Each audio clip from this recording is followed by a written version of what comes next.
gbogbo ìwọ tí ọwọ́ rí ò bá mọ́ lórí ìkọlù báńdíìtì ní Ìgbòmínà nípínlẹ̀ Kwara tí ọwọ́ bá tẹ̀ ọ́ a ó báńdíìtì wọ náà ni o. Sunday Igboho ló ké gbàjarè bẹ́ẹ̀. Olúbàdàn ti kéde ó sì tún fi ìkìlọ̀ lélẹ̀ pé obìnrin ò gbọ́dọ̀ fojú rí eégún olóòlù, bẹ́ẹ̀ lẹ́nìkan kan ò gbọ́dọ̀ ya fídíò tàbí ká eégún náà sílẹ̀ lákòókò ọdún eégún ọ̀hún. Ilé ìwé ló yẹ kó wà báyìí, kì í ṣe inú ìgbéyàwó. Ronú kó tó pinnu. Very Dark Man ló ké sí Pella bẹ́ẹ̀ bí ìgbéyàwó òun àti Jarvis ṣe ń sún mọ́. Àfi ká lọ ilé ẹjọ́ kòtẹ́milọ́rùn. Àjọ DSS fárígá lórí ìdájọ́ ilé ẹjọ́ gíga tó fi àwọn jàǹdùkú ajínigbé tó jẹ́ àwọn akẹ́kọ̀ọ́ ní ìpínlẹ̀ Ọ̀yọ́ sí ẹ̀wọ̀n gbére. Ọjọ́ kejì ọjọ́ tí olórí ẹgbẹ́ òṣèlú APC kan kìlọ̀ fún mi láti má díje dupò ààrẹ ní EFCC kọ lẹ́tà ìwádìí sí ètò ìṣúná ìjọba mi. Ṣèyí Mákindé ló sọ̀rọ̀ síta bẹ́ẹ̀. Ọbásanjọ́ àti Ọ̀ṣọ́bà gbéná wojú ara wọn lórí ìbò ọdún 2003, àṣírí ọ̀pọ̀ ìpàdé ìdákọ́ńkọ́tú àti ìdí táwọn gómìnà AD ṣe pàdánù sọ́wọ́ PDP nígbà náà. Ó dòfin o. Àbádòfin fún ìdásílẹ̀ ọlọ́pàá ìpínlẹ̀ lórílẹ̀‐èdè Nàìjíríà dòfin fún bí ilé ìgbìmọ̀ aṣojú-ṣòfin ní Nàìjíríà ṣe buwọ́lù. Iléeṣẹ́ ọlọ́pàá orílẹ̀‐èdè Nàìjíríà ti kéde pé àwọn ń wá ọmọ ogun kan tó sá kúrò níbùdó ológun lẹ́yìn tí wọ́n fi ẹ̀sùn kàn pé ó ń ta aṣọ ọmọ ogun fún àwọn apànìyàn. Ààrẹ Tinubu ti fi ìgboyà sọ̀rọ̀ pé orílẹ̀‐èdè Nàìjíríà ti ń sunwọ̀n sí i nínú ètò ọrọ̀ ajé ju ti àtẹ̀yìnwá lọ́wọ́ lákòókò tó ń gba àwọn aṣojú àjọ ìṣọ̀kan àgbáyé lálejò. Ààrẹ Tinubu finá gbé Àtíkù pẹ̀lú bí ó ṣe ní ó ta àwọn iléeṣẹ́ ìjọba fún àwọn aládàáni lákòókò tó wà ní igbákejì ààrẹ tó sì gbàgbé láti san owó ìfẹ̀yìntì àwọn òṣìṣẹ́ fẹ̀yìntì. Olórí Olúwaṣìndáráyọ̀ nínú ayé tèmi ni oníròyìn yín. Ẹ gbọ́ àtúpalẹ̀ àwọn ìròyìn náà lẹ́kùnrẹ́rẹ́. Ẹ káàbọ̀ sí ìkànnì Drive TV. Fún ìgbà àkọ́kọ́ ẹ gbìyànjú láti like, share, subscribe kẹ́ ẹ lè máa gbádùn wa lóòrèkóòrè. Gbogbo ìwọ tí ọwọ́ rí ò bá mọ́ lórí ìkọlù báńdíìtì ní Ìgbòmínà nípínlẹ̀ Kwara tí ọwọ́ wa bá tẹ̀ ọ́ a ó báńdíìtì wọ náà ni o. Sunday Igboho ló ké gbàjarè bẹ́ẹ̀. Ariwo Ìgbòho Òòṣà ló gba ẹnu ọ̀pọ̀ àwọn èèyàn nílùú Ìgbòmínà níjọba ìbílẹ̀ Ìrẹ́pọ̀dùn nípínlẹ̀ Kwara fún bí ìlú mọ̀ọ́ká ajìjàgbara ilẹ̀ Yorùbá tí ó jẹ́ olùdásílẹ̀ ikọ̀ ẹ̀ṣọ́ aláàbò ajìjàgbara Ìrù Ẹkùn Olóyè Sunday Adéyẹmọ tí ọ̀pọ̀ èèyàn mọ̀ sí Sunday Igboho ṣe wọnú ìlú náà lọ́jọ́bọ̀ Thursday ọjọ́ 23 oṣù keje yìí. Gẹ́gẹ́ bí akọ̀ròyìn wa níkànnì Drive TV ṣe jábọ̀ rẹ̀, ìfilọ́lẹ̀ ikọ̀ ẹ̀ṣọ́ aláàbò ajìjàgbara Ìrù Ẹkùn ìyẹn Ìrù Ẹkùn Security Network ni Olóyè Sunday Igboho kó àwọn èèyàn lẹ́yìn wá ṣe ìfilọ́lẹ̀ rẹ̀. Ṣáájú ni awuyewuye ti ń lọ nípa ìdásílẹ̀ ikọ̀ ẹ̀ṣọ́ aláàbò ajìjàgbara Ìrù Ẹkùn náà nípínlẹ̀ Kwara pàápàá nílùú Ìgbòmínà níjọba ìbílẹ̀ Ìrẹ́pọ̀dùn. Ọ̀pọ̀ àríyànjiyàn ló ti ń wáyé lórí pé ṣé ìdásílẹ̀ ikọ̀ náà sósì ṣeéṣe nípínlẹ̀ Kwara pàápàá pẹ̀lú bí gómìnà ìpínlẹ̀ náà ti fi àtẹ̀jáde kan léde láti fòfin de Sunday Igboho pé kó má wá sí ìpínlẹ̀ Kwara. Àmọ́ adájọ́ má ṣe asọ̀rọ̀máyẹ̀ bí irú wọn bá sọnù ńṣe ló yẹ kí á wá wọn. Àfijọ́ ọ̀rọ̀ Yorùbá yìí ló ṣe déédéé ìfilọ́lẹ̀ ikọ̀ ẹ̀ṣọ́ aláàbò ajìjàgbara Ìrù Ẹkùn náà fún bí Sunday Igboho ṣe ṣètò ìfilọ́lẹ̀ náà ní ọjọ́bọ̀ Thursday. Sunday Igboho nínú ọ̀rọ̀ rẹ̀ ó ní gómìnà ìpínlẹ̀ Kwara náà mọ̀ pé òun ò dá àṣẹ ara òun pa. Bàbá Tinubu ló fún òun láṣẹ lórí ìdásílẹ̀ ikọ̀ ẹ̀ṣọ́ aláàbò ajìjàgbara Ìrù Ẹkùn náà ìyẹn Ìrù Ẹkùn Security Network. Ó ní ọ̀gá ọlọ́pàá ní Nàìjíríà náà sì mọ̀ sí, nítorí náà òun ò ṣe àdábọwọ́ lórí ìdásílẹ̀ ikọ̀ ẹ̀ṣọ́ aláàbò náà láti tan ìmọ́lẹ̀ sí ohun tí àwọn èèyàn kan gbé kiri pé òun Sunday Igboho ń bọ̀ wá sí ìpínlẹ̀ Kwara láti wá bá Fúlàní jà. Ó ní kí àwọn èèyàn má ṣì òun gbọ́ o. Òun ò gbógun ti Fúlàní tàbí bá Fúlàní kankan jà. Ó ní èyíkéyìí Fúlàní tí ó bá ń tiṣẹ́ oúnjẹ òòjọ́ rẹ̀ pẹ̀lú àlàáfíà kò sí ìyọnu kankan pẹ̀lú rẹ̀ torí ọmọ Nàìjíríà kan náà jọ ni wá.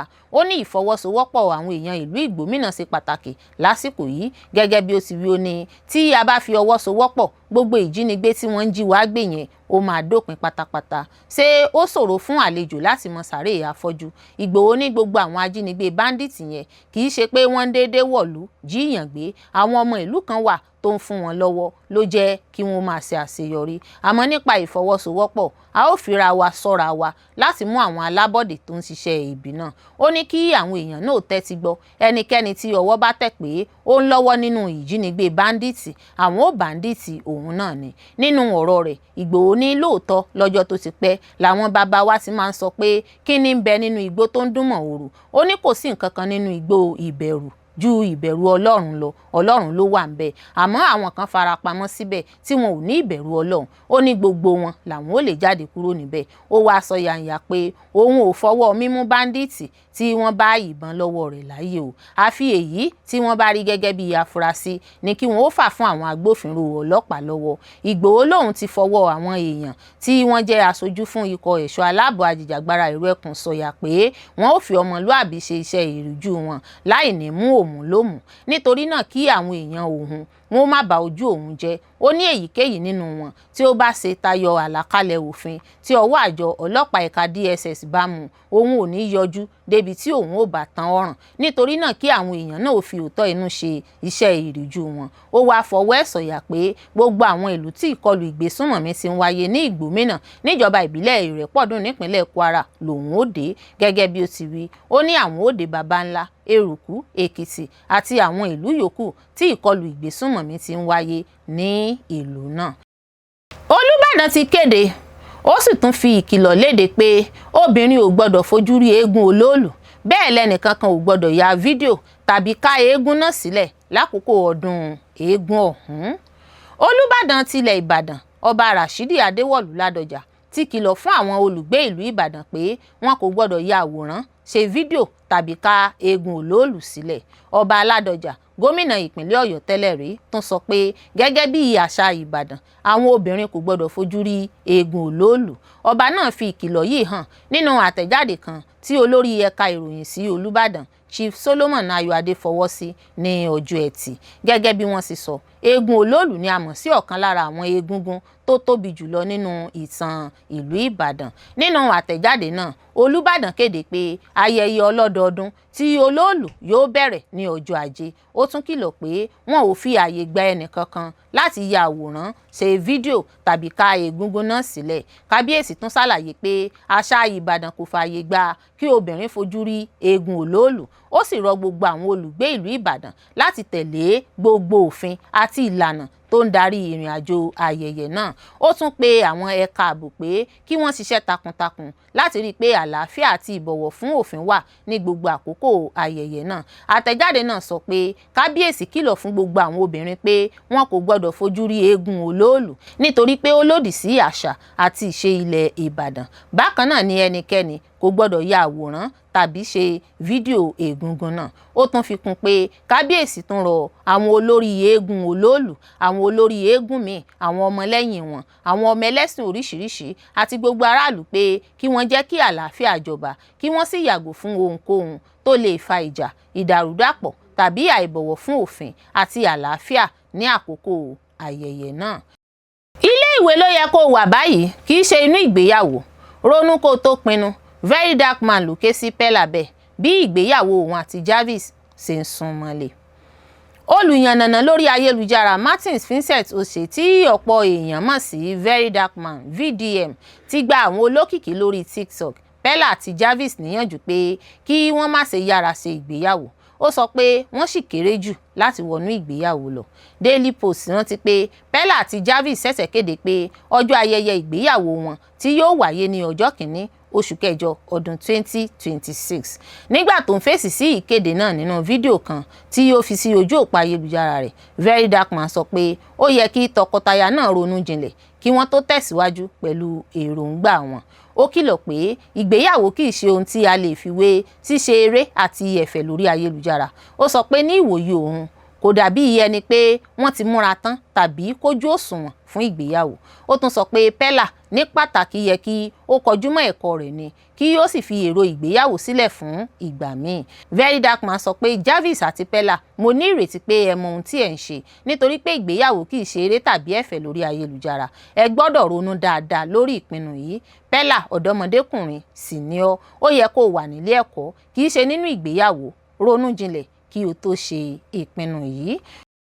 Àfi ká lọ ilé ẹjọ́ kòtẹ́milọ́rùn. Àjọ DSS fárígá lórí ìdájọ́ ilé ẹjọ́ gíga tó fi àwọn jàǹdùkú ajínigbé tó jí àwọn akẹ́kọ̀ọ́ ní ìpínlẹ̀ Ọ̀yọ́ sí ẹ̀wọ̀n gbére. Àjọ Department of State Services DSS ti kéde pé àwọn máa rawọ́ ẹ̀bẹ̀ lòdì sí ìdájọ́ ẹ̀wọ̀n gbére tí ilé ẹjọ́ dá àwọn ọmọ ẹgbẹ́ apànìyàn Ansaru mẹ́ta pẹ̀lú jíjí àwọn akẹ́kọ̀ọ́ àti olùkọ́ ní ìjọba ìbílẹ̀ Oríire ìpínlẹ̀ Ọ̀yọ́ gbé. DSS sọ pé ìdájọ́ náà kò tẹ́ àwọn lọ́rùn nítorí pé ní ìwòye wọn ìdájọ́ tí ilé ẹjọ́ dá kò bá bí ẹ̀sùn náà sì le tó mu, pàápàá jùlọ bí àwọn olùkọ́ méjì ṣe pàdánù ẹ̀mí wọn nínú ìṣẹ̀lẹ̀ náà. Gẹ́gẹ́ bí DSS sọ, bí wọ́n ṣe gé orí àwọn olùkọ́ náà jẹ́ ẹ̀sùn tó burú gan lábẹ́ òfin tí ó sì yẹ kí ó fa ìjìyà ikú. Ìpinnu DSS yìí tẹ̀lé ìdájọ́ tí adájọ́ Salim Ibrahim ti ilé ẹjọ́ gíga àpapọ̀ ní Àbújá dá ní Ọjọ́bọ̀, níbi tí ó ti dá àwọn afurasí mẹ́tẹ̀ẹ̀ta náà lẹ́bi ẹ̀wọ̀n gbére lẹ́yìn tí wọ́n jẹ́wọ́ àwọn ẹ̀sùn tó ní ṣe pẹ̀lú iṣẹ́ ìpànìyàn.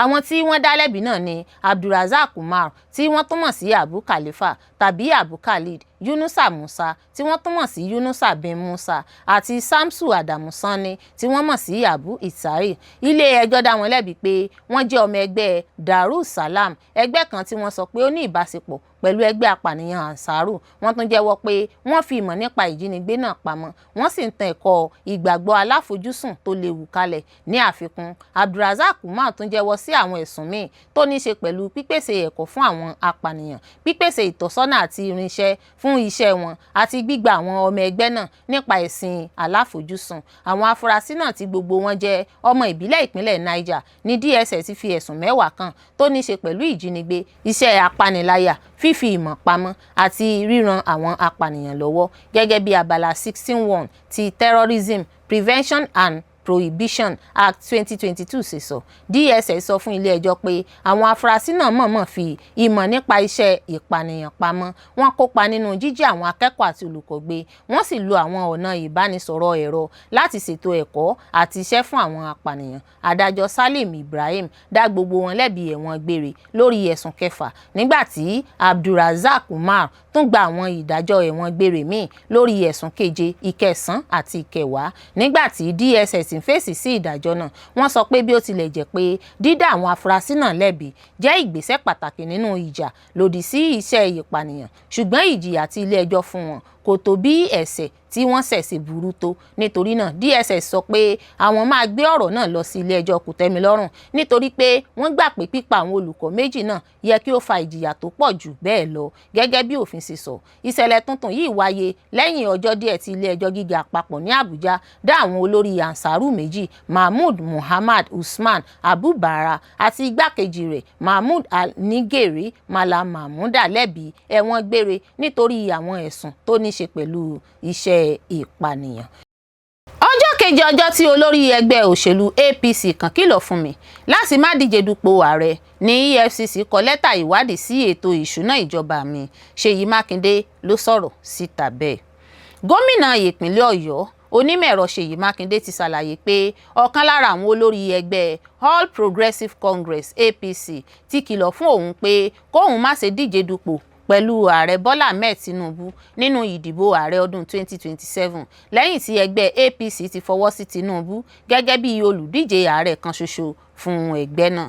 Mákindé sọ èyí nínú ìwé ìròyìn oṣooṣù rẹ̀ fún oṣù keje ọdún 2026 tí The Punch rí ẹ̀dà rẹ̀ ní Ìbàdàn, olú ìlú ìpínlẹ̀ Ọ̀yọ́, ní Ọjọ́bọ̀.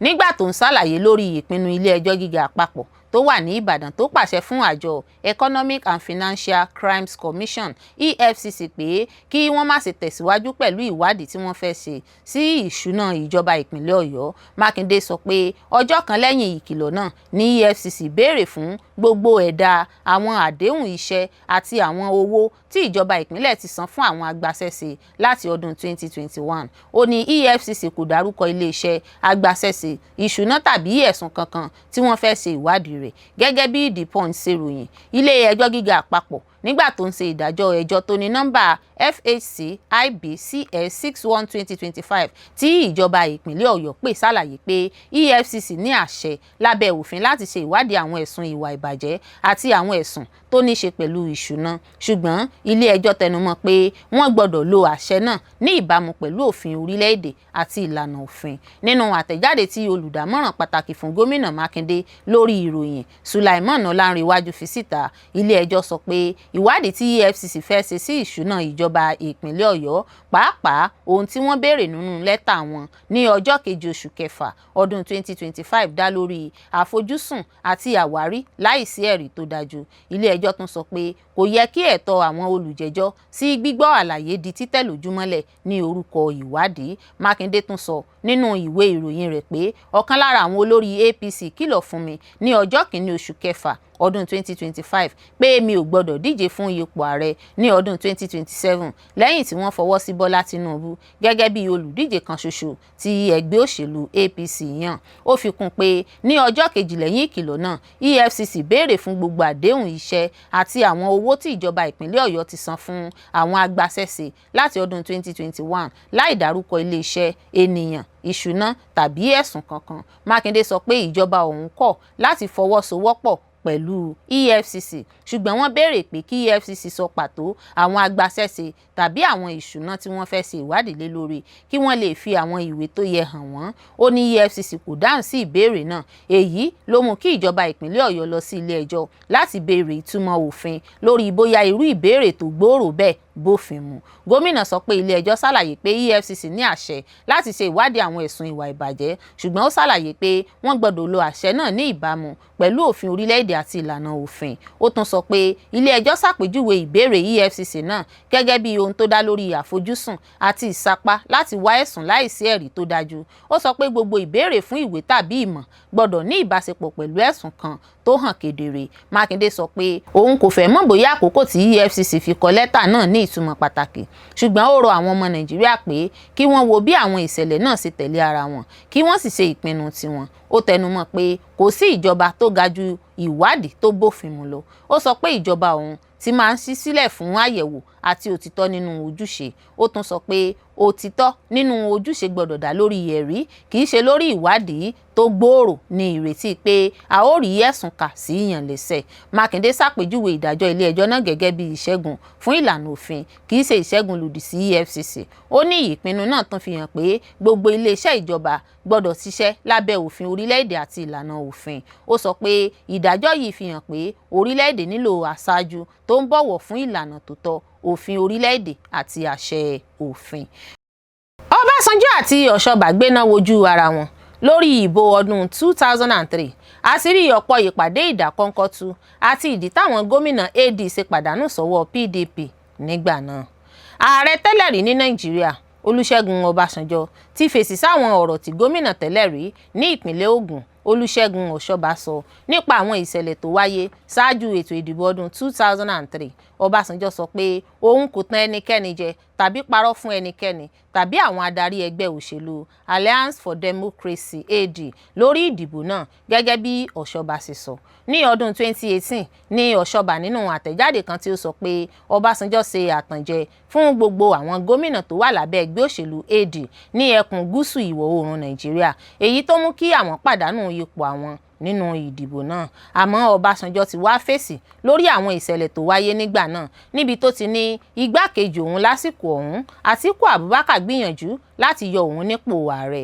Ààrẹ tẹ́lẹ̀ rí náà sọ pé òun kò gba gbogbo ohun tí Ọ̀ṣọ́bà sọ nípa òun, tí òun kò sì ní fi ààyè gbà kó pe òun ní ẹlẹ́tàn nítorí òun kò tàn ẹnikẹ́ni jẹ. Ó sọ pé Ọ̀ṣọ́bà kò mọ̀ nípa ọ̀pọ̀lọpọ̀ àwọn ìṣẹ̀lẹ̀ tó wáyé lásìkò náà, pàápàá lórí ọ̀rọ̀ òṣèlú láàrin òun àtàwọn aláṣẹ ẹgbẹ́ Afẹ́nifẹ́re, ẹgbẹ́ òṣèlú AD tó sì ní àwọn aláṣẹ ẹgbẹ́ ló ń rí sí àwọn ìṣẹ̀lẹ̀ náà nígbà náà.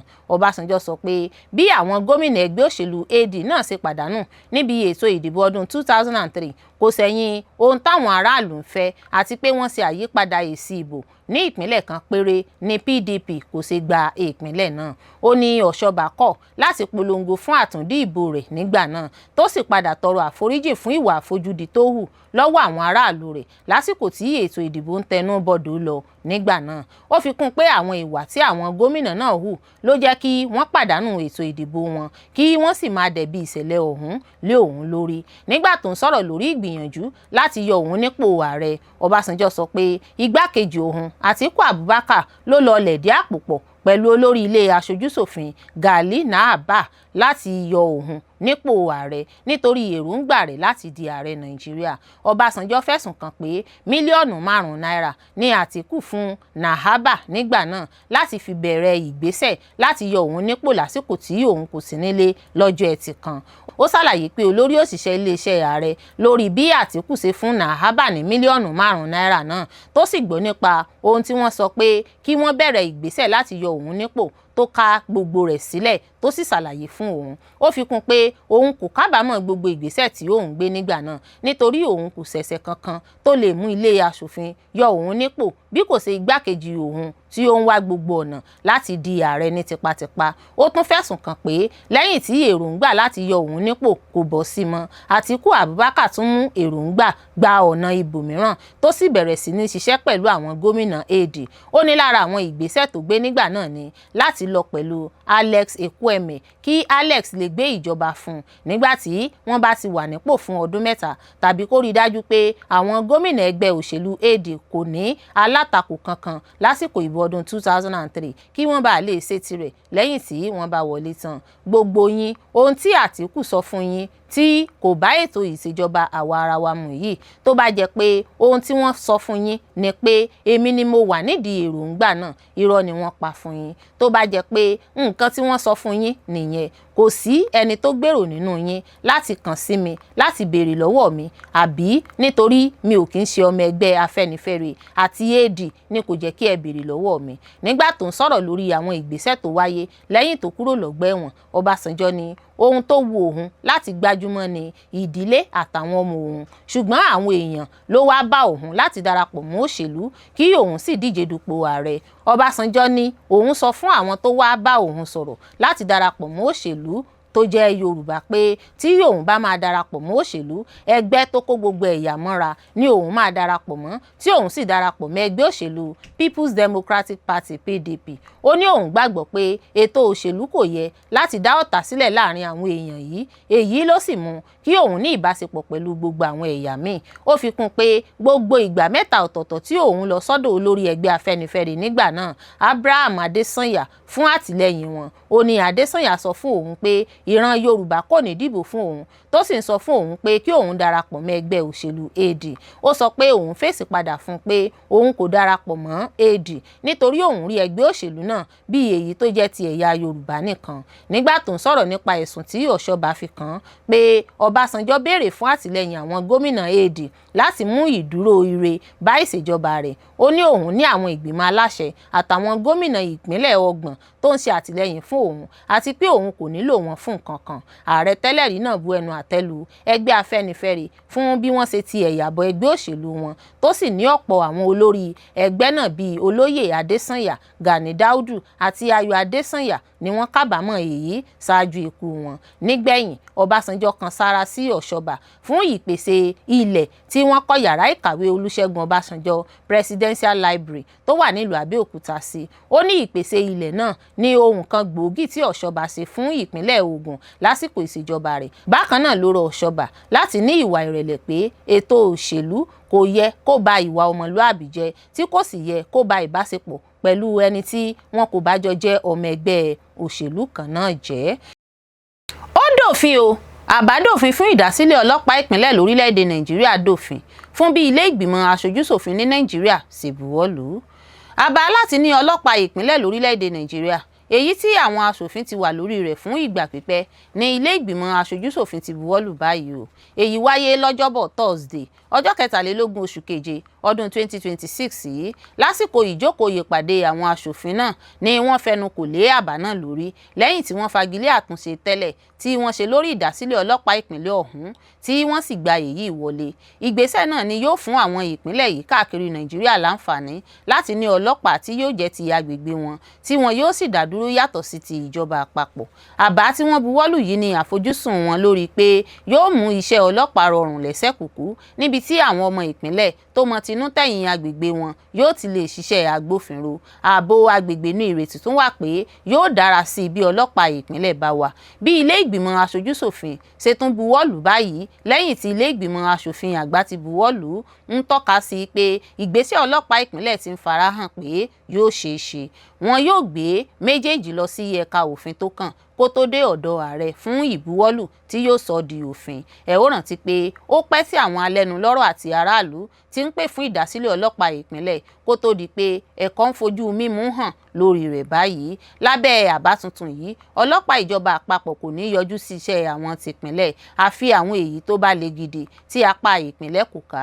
Gómìnà ìpínlẹ̀ tọ́rọ̀ kàn ni yóò pe ọlọ́pàá àpapọ̀ kí wọ́n tó lè dìde ìrànwọ́ fún wọn. Bákan náà ni àbá tuntun yìí ń pè fún àyípadà nípa bí wọ́n ṣe yan ọlọ́pàá sípò. Nínú àbá náà ni wọ́n ti ní kí ààrẹ máa yan ọ̀gá àgbà ọlọ́pàá pátápátá pẹ̀lú ìmọ̀ràn látọ̀dọ̀ ìgbìmọ̀ àpapọ̀ ọlọ́pàá Nàìjíríà.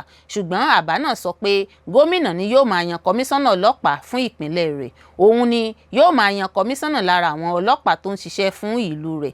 Ilé ìgbìmọ̀ aṣòfin ìpínlẹ̀ náà ni yóò sì padà buwọ́lù. Nínú àbá yìí, gómìnà lágbára láti pàṣẹ fún kọmíṣánná ọlọ́pàá ìpínlẹ̀ rẹ̀ lórí ọ̀rọ̀ ààbò ìlú.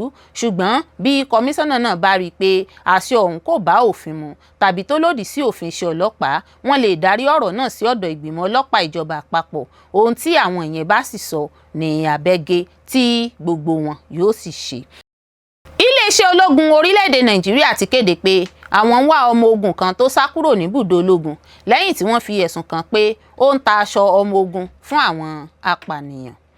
Olú iléeṣẹ́ ọmọ ogun Nigerian Army Ordnance Corps NAOC ti kéde pé àwọn ń wá ọ̀kan lára àwọn ọmọ ogun wọn, Private Mohammed Yusuf Amutu, nítorí ẹ̀sùn pé ó ń tà ó sì ń pèsè aṣọ ọmọ ogun fún àwọn apànìyàn àti àwọn ẹgbẹ́ ọ̀daràn.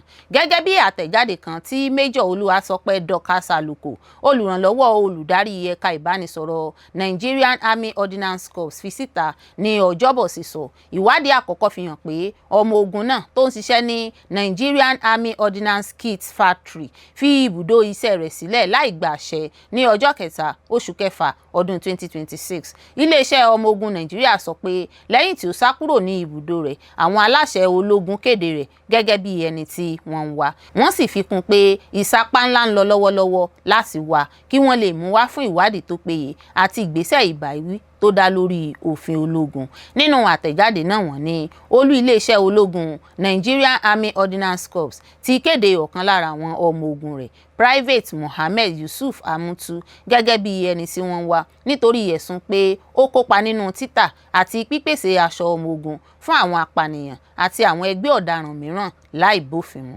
Àtẹ̀jáde náà tún sọ pé ìwádìí àkọ́kọ́ fi hàn pé ọmọ ogun náà ní ìbáṣepọ̀ pẹ̀lú bí wọ́n ṣe ń pín aṣọ ọmọ ogun ní ọ̀nà tí kò bófin mu kí ó tó sá kúrò ní ibùdó iṣẹ́ rẹ̀. Nigerian Army Ordnance Corps tẹnumọ́ pé àwọn kò ní faramọ́ ìwà àìtọ́, àìbániwí tàbí ìṣe tó lè ba agbára iṣẹ́, ìwà rere àti orúkọ rere ọmọ ogun Nàìjíríà jẹ́ tàbí tó lè fi ààbò orílẹ̀-èdè sínú ewu.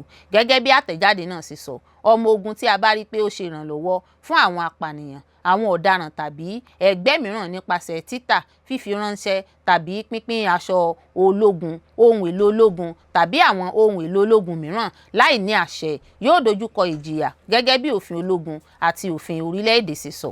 Major Àlùkò sọ pé Nigerian Army Ordnance Corps fẹ́ jẹ́ kó hàn kedere pé a kò ní faramọ́ ìwà àìtọ́, àìbániwí tàbí iṣẹ́ kankan tó lè ba agbára iṣẹ́, ìwà rere àti orúkọ rere ọmọ ogun Nàìjíríà jẹ́ tàbí tó lè ba ààbò orílẹ̀-èdè jẹ́. Ó tún kìlọ̀ pé ọmọ ogun kankan tí a bá rí pé ó ń pèsè àwọn ohun èlò ogun tí a fi òfin dè fún àwọn apànìyàn tàbí ẹgbẹ́ ọ̀daràn yóò dojúkọ ìgbésẹ̀ tó lágbára. Nigerian Army Ordnance Corps tún bẹ àwọn aráàlú pé kí wọ́n fọwọ́sowọ́pọ̀ pẹ̀lú àwọn aláṣẹ nípa fífi ìmọ̀ tó dájú fún wọn èyí tó lè ràn wọ́n lọ́wọ́ láti mú ọmọ ogun náà.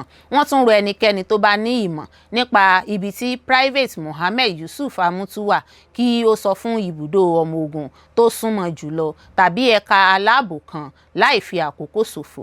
Iléeṣẹ́ ológun Nigerian Army Ordnance Corps wá fi dá àwọn ọmọ Nàìjíríà lójú pé àwọn sì dúró ṣinṣin lórí ìdájọ́ òdodo, ojúṣe àti iṣẹ́ tó tọ́nà. Wọ́n sọ pé àwọn máa túbọ̀ mú àwọn ìlànà ìṣàkóso inú iléeṣẹ́ àwọn lágbára láti dènà fífi àwọn ohun èlò ológun ṣòfò tàbí lílò wọn láì gba àṣẹ. Wọ́n tún fi kún pé gbogbo ẹ̀sùn tó bá kan ọmọ ogun àwọn ni àwọn máa ṣe ìwádìí rẹ̀ ní kíkún àti pé ẹnikẹ́ni tí a bá rí tó jẹ̀bi yóò kojú ìjìyà gẹ́gẹ́ bí òfin ṣe sọ.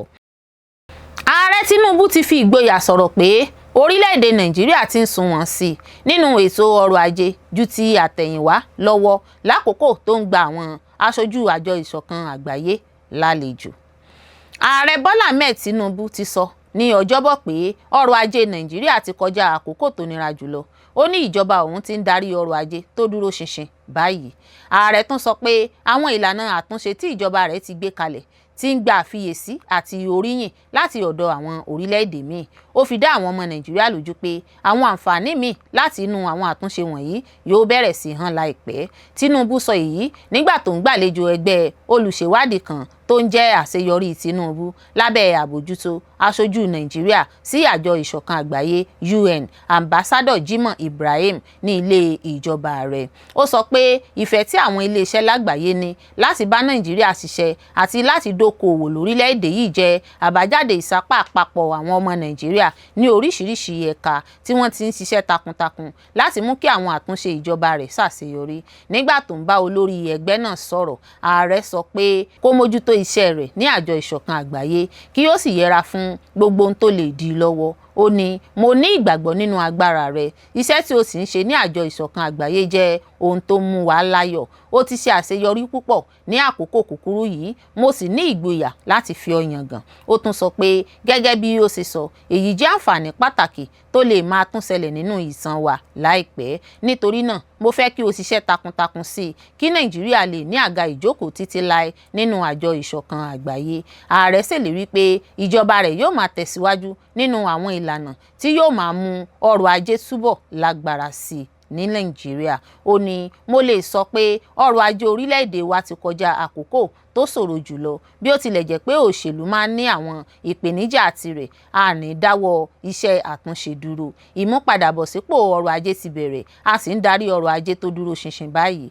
Ààrẹ náà tún sọ fún àwọn àlejò rẹ̀ pé ètò ẹ̀yáwó fún àwọn akẹ́kọ̀ọ́ NEFund ń ṣiṣẹ́ dáadáa. Ó sì ṣàlàyé pé òun ṣẹ̀ṣẹ̀ fowó sí owó àfikún fún ètò náà láti inú owó tí EFCC gbà padà. Ó fi kún pé a ní iṣẹ́ ohun èlò tó ń dára dáadáa. Ohun tó kù ni láti mú ọrọ̀ ajé dà sí i. A lè fi ìgboyà sọ pé kò sí ìdaṣẹ́sílẹ̀ ASUU mọ́. Lónìí àwọn ọmọ wa wà nílé ẹ̀kọ́, ààbò ilé wa sì ń sunwọ̀n sí i, kì í ṣe pé ó ń burú sí i. Ààrẹ Tinubu rọ ẹgbẹ́ olùṣèwádìí náà pé kí wọ́n máa tẹ̀síwájú nínú ṣíṣe ìwádìí àti fífi àwọn àbájáde tó lè mú kí Nàìjíríà lágbára sí i nípa òṣèlú àti ọrọ̀ ajé hàn. Nínú ọ̀rọ̀ tirẹ̀, Ambassador Jimoh Ibrahim gbóríyìn fún ọ̀nà ìṣàkóso ààrẹ Tinubu. Ó sọ pé ó ti mú àlàáfíà àti ìlọsíwájú bá orílẹ̀-èdè. Ó tún sọ pé àwọn àtúnṣe ọrọ̀ ajé tí ìjọba ṣe ti mú kí àwọn orílẹ̀-èdè míì bẹ̀rẹ̀ sí wo Nàìjíríà pẹ̀lú ojú rere, tí yóò sì jẹ́ pé àwọn olùdókòwò láti òkè òkun ti ń bá orílẹ̀-èdè yìí ṣiṣẹ́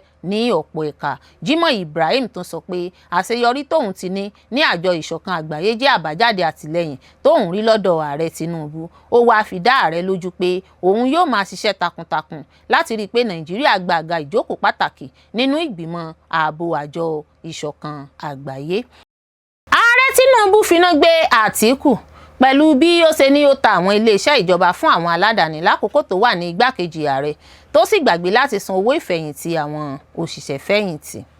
Ààrẹ Bọ́lá Ahmed Tinubu ti koro ojú sí olùdíje ààrẹ lẹ́gbẹ́ òṣèlú African Democratic Congress ADC Atiku Abubakar nípa ẹ̀sùn pé ó ta àwọn ohun ìní ìjọba fún aládàáni. ṣùgbọ́n tí kò san owó ìfẹ̀yìntì àwọn ẹni tó ti fẹ̀yìntì. Ààrẹ Tinubu sọ èyí ní Ọjọ́bọ̀ nígbà tó ń bá àwọn aṣojú àti olórí láti agbègbè àríwá ìlà oòrùn ṣèpàdé lákòókò tí wọ́n wá ṣe àbẹ̀wò ìdúpẹ́ lẹ́yìn tí ó tún yan igbákejì ààrẹ Kasim Shettima gẹ́gẹ́ bí akẹgbẹ́ rẹ̀ fún ìdìbò tó ń bọ̀. Gẹ́gẹ́ bí ààrẹ ṣe sọ, ìjọba ọ̀hún ti ń san àwọn owó ìfẹ̀yìntì tí wọn kò san lákòókò tí Àtíkù jẹ́ igbákejì ààrẹ lẹ́yìn tí ìjọba àkókò náà ta àwọn ìdókòwò àti àwọn iléeṣẹ́ ìjọba fún aládàáni. Ó ní àwọn ọmọ Nàìjíríà kò béèrè ohun púpọ̀, ohun tí wọ́n ń fẹ́ ní ìdúróṣinṣin àti ìtọ́jú àwùjọ tó dára. Mo sì rí i pé àwọn ẹni tó ti fẹ̀yìntì kan wà lára àwọn tó wà síbí lónìí. Mo ní ìrètí pé ẹ ń gba owó ìfẹ̀yìntì yín. Bí mo bá fẹ́ sọ̀rọ̀ òṣèlú díẹ̀, ọ̀kan lára àwọn tí yóò fẹ́ díje pẹ̀lú mi ní ọjọ́ iwájú ta àwọn ìdókòwò ìjọba nínú àwọn iléeṣẹ́ ìjọba fún aládàáni, ṣùgbọ́n ó gbàgbé láti san owó ìfẹ̀yìntì àwọn òṣìṣẹ́ fẹ̀yìntì. Ààrẹ fi kún pé lónìí èmi ni mò ń san àwọn gbèsè owó ìfẹ̀yìntì náà, mo sì ń ṣàtúnṣe àwọn àṣìṣe tí wọ́n fi sílẹ̀. Síbẹ̀ mi ò ní àròyé láti ṣe. Ó tún sọ pé ìjọba òun ti pinnu láti máa bá iṣẹ́ àtúnṣe orílẹ̀-èdè lọ láì yí padà. Ó ní a ti gba iṣẹ́ náà mú, a ò sì ní wẹ̀yìn mọ́. Mo ṣe ìlérí fún yín pé láìka gbogbo ìpèníjà òṣèlú wa sí, Nàìjíríà yóò borí. Tinubu tún sọ pé òun gbà pé ìṣọ̀kan láàrin oríṣiríṣi ẹ̀yà àti àṣà tó wà ní orílẹ̀-èdè jẹ́ ọ̀nà pàtàkì láti mú ìdúróṣinṣin òṣèlú àti ìlọsíwájú ọrọ̀ ajé bá Nàìjíríà. Ó parí ọ̀rọ̀ rẹ̀ pé mo ṣe ìlérí pé a ó ṣe gbogbo ohun tó bá ṣe ṣe láti mú ìlera àti ìlọsíwájú orílẹ̀-èdè wa dàgbà sí i. Olórí Olúwaṣìndáráyọ̀ nínú ayé tèmi ni oníròyìn yín. Ẹ ṣé púpọ̀ fún gbígbọ́ àti wíwò tí ẹ ń wò wá. Ojú tí ẹ fi ń wò wá kò ní fọ́, etí tí ẹ sì fi ń gbọ́ wá kò ní di. Láṣẹ Elédùmarè yóò sì dára fún yín.